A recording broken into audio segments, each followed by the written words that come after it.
Let's look at TRIAS. And I would assume that because Bitcoin dominance did have a breather, TRIAS might have had a decent or a tradable move up, but I'm not for sure. Yeah, that's very tradable. Wow.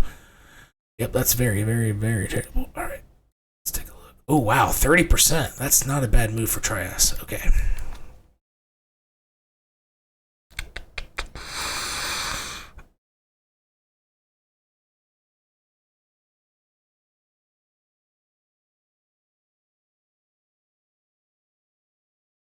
Okay, let me take off the ranges.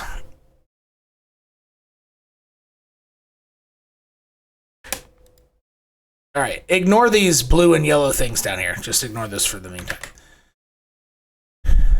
What is the general idea here with the orange line and price? When below, generally bad. When you can get back above it and use it as support, you generally get some type of continuation. When you go below it and use it as resistance, you get continuation, right? So let's do that one more time.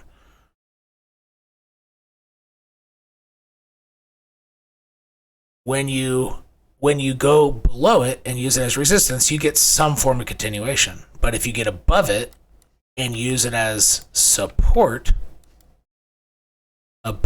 you get some type of continuation. The only question is how much continuation, right? But this is honestly, this is literally the most tradable line in all of crypto. And it works on all assets, maybe besides XRP, because XRP is a weirdo. Goes below it, use it as resistance, you get some form of continuation, right? It went above it, but when it came to check it, did it use it as support? So it went above it, when it came to it, did it use it as support? So you never would have started trading to the upside because it never used it as support. When it touched it, so it went above it, but when it touched it, did it use it as support? No, right? So this is staying below it the whole time. So the rule from this never changed, because in order to flip to bullish, you have to get above it and use it as support, which it never did here. It just fell right through both times. See that? So that short, you would have kept it until right there. You probably would have closed it right there. After you saw it bounce off this and continue going up, you would have exited the short there. Yeah, if you were able to short TRIAS. Anyway, this general rule. But when you're in a big downtrend, how can you tell it might generally trend up for a little bit when it gets above and use, or actually right here.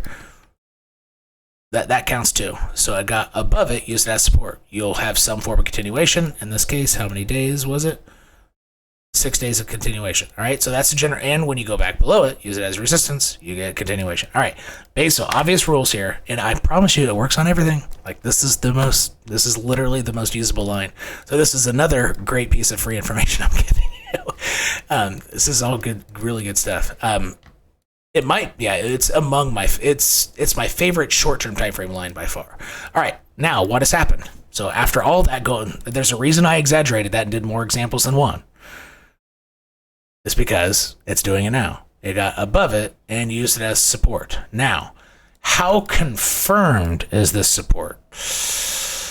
It's not too confirmed yet. So what could be happening is it looks like it's support, but it's still just falling. You can't quite tell yet. So if you make this like a channel like this, it might just be like this literally just still might be falling.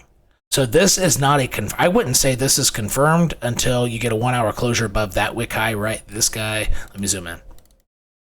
So this isn't confirmed yet, but this is enough to open a trade, like buy on spot and then set stops to try to get some continuation, right? You definitely want to be setting stops on this because this is not confirmed. But once you get a 1 hour closure above this little high here, I would say that's confirmed. Like you have an extremely high chance it's getting ready to break that higher high. So as of now, you have a bounce, yet an unconfirmed bounce at the 200. So given that it has such a strong chance of continuing up, if it bounces, the only question is, how should we consider this a bounce yet? I would say it's 60-40. I would call this a bounce 60-40. I wouldn't give it too confident, like crazy confidence that it's going to continue up, but as of now, it looks like a bounce, even though I know it's not confirmed. So I would say that you have over a 60% chance that it's going to make a higher local high now. But it's not confirmed. Like 40% is still a lot, right? but it looks fairly compelling. Now, that is only talking about TRIAS chart. TRIAS also moves with, raise your hand, Juan. Yes, Juan, with Bitcoin. So what I just said was only the TRIAS chart and the probabilities. It looks like it's getting ready to bounce up. But what's the primary indicator for altcoins is Bitcoin. What was my Bitcoin analysis? I think it's getting ready to come down a little bit. So how far down will TRIAS go? If Bitcoin's getting ready to correct, let's measure from here to here to maintain it. That's 4%. Will Bitcoin's correct pullback that I'm guessing, is it less than 4%? Because if TRIAS moves with it, you'd want it roughly the same. So let's measure here. Boom, boom. That's right at 4%. It looks like, though, TRIAS will potentially wick or close one or two candles below the 1 hour 200. So I don't think that this bounce is confirmed yet, because it looks like it's going to go down to that line one more time.